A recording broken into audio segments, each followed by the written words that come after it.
ಎಲ್ಲರಿಗೂ ನಮಸ್ಕಾರ. ಮತ್ತೊಮ್ಮೆ ನಮ್ಮ ಯೂಟ್ಯೂಬ್ ಚಾನಲ್ಗೆ ಸ್ವಾಗತ. ಇವತ್ತಿನ ವಿಷಯ ಏನಂತಂದರೆ, ಈಗ ವರಲಕ್ಷ್ಮಿ ಹಬ್ಬ ಎಲ್ಲ ಮುಗಿದಿದೆ. ವರಲಕ್ಷ್ಮಿ ಹಬ್ಬಕ್ಕೆ ತಗೊಂಡಂಥ ಸ್ಯಾರಿಗಳಾಗಬಹುದು, ಡ್ರೆಸ್ಗಳಾಗಬಹುದು ಸ್ಟಿಚಿಂಗ್ ಮಾಡಿಸುವಂಥ ಟೈಮು. ನೆಕ್ಸ್ಟು ಗೌರಿ ಹಬ್ಬ ಬರ್ತಾ ಇದೆ. ಈಗಂತೂ ಟೈಲರ್ಸ್ಗಳಿಗೆ ಒಳ್ಳೆ ಸೀಸನ್ ಅಂತಲೇ ಹೇಳ್ಬೋದು.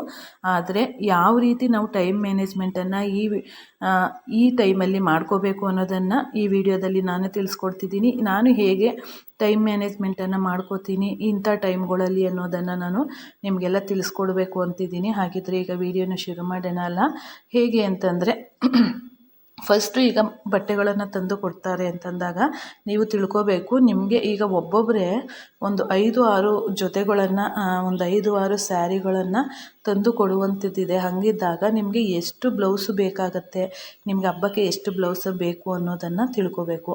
ಕೆಲವರು ಒಟ್ಟಿಗೆ ತಂದು ಕೊಟ್ಬಿಟ್ಟು ಅವ್ರಿಗೇನು ಅರ್ಜೆಂಟ್ ಇರುತ್ತೆ, ಒಂದು 2-3 ಬ್ಲೌಸ್ ಅರ್ಜೆಂಟ್ ಇರುತ್ತೆ.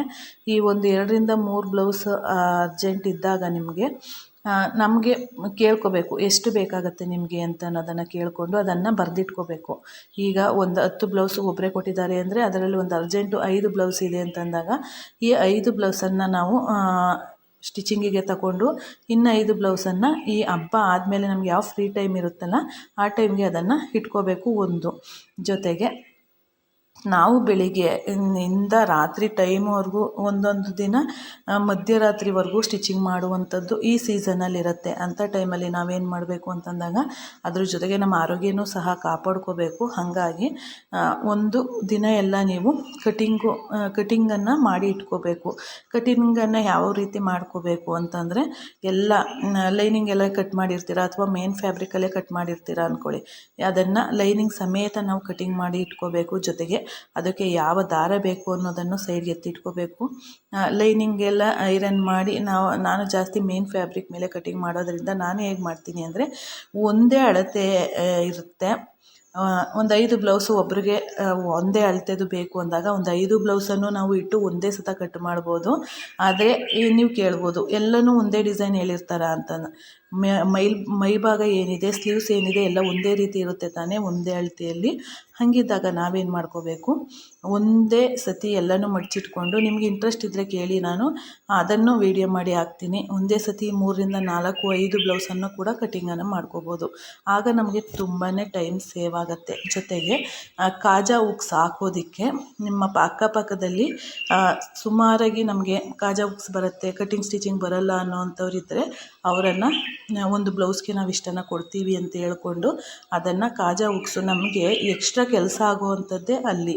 ಹಂಗಿದ್ದಾಗ ಒಬ್ಬರನ್ನೋ ಇಬ್ಬರನ್ನೋ ನಿಮಗೆ ಎಷ್ಟು ಬಟ್ಟೆಗಳು ಇವೆ ಅದ್ರ ಕೆಪಾಸಿಟಿ ಮೇಲೆ, ನಿಮ್ಗೆ ಎಷ್ಟು ಬ್ಯುಸಿ ಇದ್ದೀರಾ ಅನ್ನೋದ್ರ ಮೇಲೆ ಅದನ್ನು ರೆಡಿ ಮಾಡ್ಕೋಬೇಕು. ಬೇರೆಯವ್ರ ಕೈಲಿ ಕೊಟ್ಟು ಕಾಜಾ ಹುಕ್ಸಿ ಕೆಲವರು ಎಮ್ಮಿಂಗೇ ಬೇಕು ಅಂತ ಕೇಳ್ತಾರೆ, ಕೆಲವರು ಪೈಪಿಂಗ್ ಕೇಳ್ತಾರೆ. ಪೈಪಿಂಗ್ ಮಾಡುವಾಗ ನಮಗೆ ಮಿಷಿನ್ ಮೇಲೇ ಕ್ಲಿಯರ್ ಆಗೋಗುತ್ತೆ. ಎಮ್ಮಿಂಗ್ ಮಾಡಬೇಕು ಮತ್ತು ಬ್ರಾ ಹುಕ್ಸ್ ಹಾಕಬೇಕು, ಸುಮಾರು ಕೆಲಸ, ಒಂದು ಸಣ್ಣ ಪುಟ್ಟ ಕೆಲಸಗಳು ಇದ್ದೇ ಇರುತ್ತೆ. ಆ ಸಣ್ಣ ಪುಟ್ಟ ಕೆಲಸಗಳೇ ನಮಗೆ ಟೈಮನ್ನು ಹಿಡಿಯುವಂಥದ್ದು. ಅಂಥ ಟೈಮಲ್ಲಿ ನಮಗೆ ಪಕ್ಕದಲ್ಲೇ ಇರ್ತಾರೆ. ಈಗ ನಾನು ಅಷ್ಟೇ ಅವ್ರ ಕೈಲೇ ಕೊಟ್ಟು, ಮತ್ತು ಈಗ ಸ್ಟಿಚಿಂಗು ನಮಗೆ ಕಟಿಂಗ್ ಸ್ಟಿಚಿಂಗ್ ಬರಲ್ಲ ಅನ್ನೋವಂಥವ್ರು ಆಲ್ಟ್ರೇಷನ್ ಮಾಡ್ತಾ ಇರ್ತಾರೆ ನೋಡಿ, ಅವ್ರ ಹತ್ರನೇ ನಾನು ಕೊಟ್ಟು ಸುಮಾರು ಸತಿ ಆಲ್ಟ್ರೇಷನ್ ಎಲ್ಲ ಮಾಡಿಸ್ಕೊಟ್ಟಿದ್ದೀನಿ.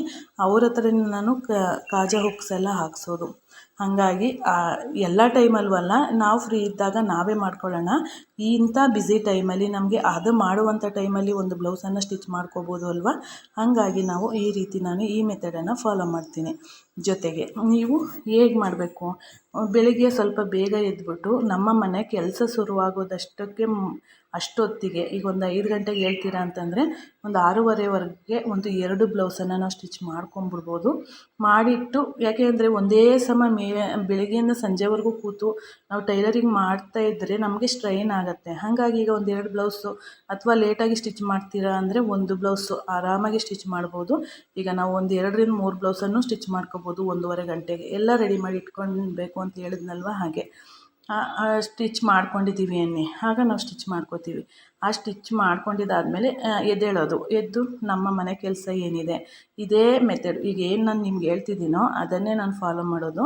ನಾನು ರಾತ್ರಿಯೇ ಕಟಿಂಗ್ ಮಾಡಿ ಇಟ್ಕೊಂಡಿರ್ತೀನಿ. ಆಲ್ಮೋಸ್ಟ್ ನಾನು ರಾತ್ರಿಯೇ ಎಲ್ಲ ಬ್ಲೌಸ್ಗಳನ್ನು ಯಾವಾಗಲೂ ನನಗೆ ಬ್ಯುಸಿ ಇರಲಿ ಇಲ್ಲದೆ ಹೋಗಲಿ ಕಟಿಂಗ್ ಮಾಡುವಂಥದ್ದು ರಾತ್ರಿ ಟೈಮಲ್ಲೇ. ಈ ಎಮ್ಮಿಂಗು ಕಾಜ ಎಲ್ಲ ಮಾಡುವಂಥದ್ದು ನೈಟ್ ಟೈಮಲ್ಲಿ ನಾನು ಧಾರಾವಾಹಿ ನೋಡಿಕೊಂಡೇ ನಾನು ಮಾಡ್ಕೋತೀನಿ. ಜೊತೆಗೆ ನಮಗೆ ತೀರಾ ಅರ್ಜೆಂಟು ಅಂದಾಗ ಮಾತ್ರ ನಾನು ಬೆಳಗ್ಗೆ ಟೈಮಲ್ಲಿ ಬ್ಲೌಸ್ಗಳನ್ನು ಕಟಿಂಗ್ ಮಾಡೋದು. ಅಲ್ಲೇ ತಂದುಕೊಟ್ಟು ಬೇಗ ಬೇಕು ಅಂತ ಕೇಳ್ತಾರೆ ನೋಡಿ ಕಸ್ಟಮರು, ಆಗ ಮಾತ್ರ. ಹಂಗಿದ್ದಾಗ ನಾವು ಈ ರೀತಿ ರೆಡಿ ಮಾಡ್ಕೊಂಡ್ಬಿಟ್ರೆ ಈ ಬೆಳಿಗ್ಗೆ 5 ಗಂಟೆಗೆ ಎದ್ರೂ ನಮಗೆ 6:30 ಅಥವಾ 7 ಗಂಟೆವರೆಗೆ ನಾವು ಈ ಕೆಲಸ ಮಾಡಿಕೊಂಡ್ರೆ ಪುನಃ ಎದ್ದು ಒಂದು 9 ಗಂಟೆವರೆಗೂ ಮನೆ ಕೆಲಸ ಮಾಡಿಕೊಂಡು ಅಂತ ಇಟ್ಕೊಳ್ಳಿ. 9 ಗಂಟೆ ಆದಮೇಲೆ ಪುನಃ 9ರಿಂದ 10 ಆಗಲಿ ಪರವಾಗಿಲ್ಲ, 10 ಗಂಟೆಗೆ ನಾವು ಕೂತ್ಕೋತೀವಿ ಬ್ಲೌಸ್ ಸ್ಟಿಚಿಂಗನ್ನು ಮಾಡ್ತೀವಿ ಅಂತಂದಾಗ ಒಂದು ಮಧ್ಯಾಹ್ನದವರೆಗೂ ಒಂದು 3 ಬ್ಲೌಸನ್ನಾದ್ರೂ ಸ್ಟಿಚಿಂಗನ್ನು ಮಾಡ್ಕೋಬೋದು. ಅಲ್ಲಿಗೆ ನಮಗೆ ಒಂದು 5 ಬ್ಲೌಸ್ ಸ್ಟಿಚಿಂಗ್ ಅಲ್ಲೇ ಆಗೋಗ್ತು. ಹಂಗಿದ್ದಾಗ ನಾವು ನೈಟ್ ಟೈಮು ಆದಷ್ಟು ಅವಾಯ್ಡ್ ಮಾಡ್ಕೋಬೇಕು. ಯಾಕೆಂದರೆ ನಮಗೆ ಆರೋಗ್ಯ ನೋಡ್ಕೋಬೇಕು ಅಂತಂದರೆ ಆದಷ್ಟು ನಮಗೆ ನಿದ್ದೆನೂ ತುಂಬಾ ಅವಶ್ಯಕತೆ ಇದೆ. ಹಾಗಾಗಿ ನಮಗೆ ಬೆಳಗ್ಗೆ ಟೈಮಲ್ಲಿ ಈಗ ನೈಟು ಬೇಗನೆ ಮಲಗಿ ಬೆಳಿಗ್ಗೆ ಸ್ವಲ್ಪ ಬೇಗ ಎದ್ದು ನಾವು ಸ್ಟಿಚಿಂಗ್ ಮಾಡಿದ್ರೂ ನಮಗೆ ಯಾವುದೇ ಸ್ಟ್ರೈನ್ ಆಗೋದಿಲ್ಲ. ಹಾಗಾಗಿ ಈ ಮೆಥಡನ್ನು ನೀವು ಫಾಲೋ ಮಾಡ್ಕೊಳ್ಳಿ. ಈ ರೀತಿ ಮಾಡ್ಕೊಳ್ಳೋದ್ರಿಂದ ನಮಗೆ ಸ್ಟಿಚಿಂಗ್ ಮಾಡಿಯೂ ಮುಗಿಯುತ್ತೆ, ನಮಗೆ ಅಷ್ಟು ಟಯರ್ಡ್ ಅನಿಸಲ್ಲ, ಮತ್ತು ನಮಗೆ ಜಾಸ್ತಿ ಸ್ಟ್ರೆಸ್ ತಗೊಂಡು ನಮಗೆ ಹಿಂಸೆ ಪಟ್ಕೊಂಡು ನಾವು ಮಾಡುವಂಥದ್ದು ಇರೋದಿಲ್ಲ. ಮತ್ತು ನಮ್ಮ ಕೆಲಸ ಏನಿದೆ ಎಲ್ಲ ಮುಗಿಸ್ಕೊಂಡು ಬರ್ಬೋದು.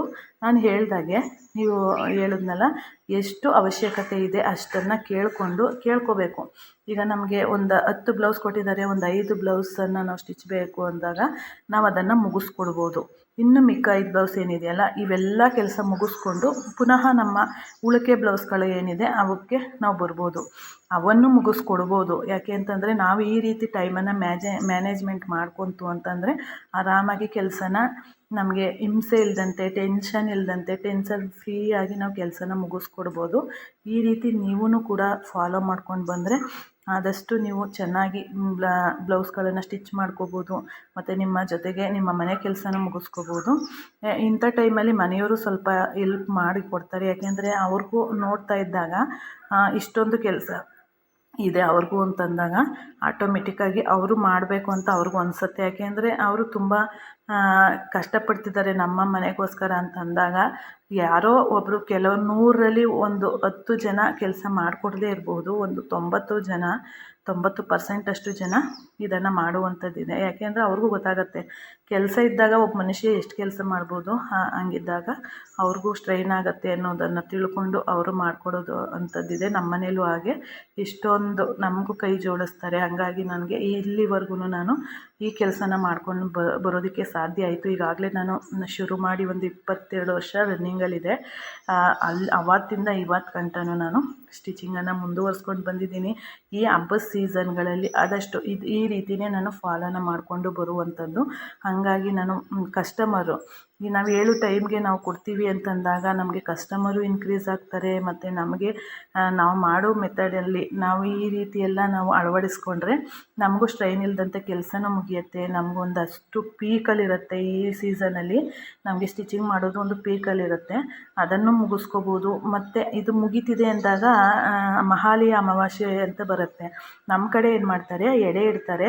ಎಡೆಗೆ ಬ್ಲೌಸ್ ಪೀಸನ್ನು ಖಾಲಿ ಬ್ಲೌಸ್ ಪೀಸ್ ಇಡಲ್ಲ, ಬ್ಲೌಸನ್ನು ಸ್ಟಿಚ್ ಮಾಡಿ ಇಡಿಸುವಂಥದ್ದು. ಇದ್ರ ಜೊತೆಗೆ ನಮಗೆ ಆಗಲೂ ಸೀಸನ್ನೇ ಯಾವಾಗ ಹೇಳಿ, ಈ ಮಹಾಲಯ ಅಮಾವಾಸ್ಯೆ ನೆಕ್ಸ್ಟ್ ಗೌರಿ ಹಬ್ಬ ಆದ ತಿಂಗಳಿಗೆ ಬರುತ್ತಲ್ಲ, ಆಗ್ಲೂ ಕೆಲಸನೇ.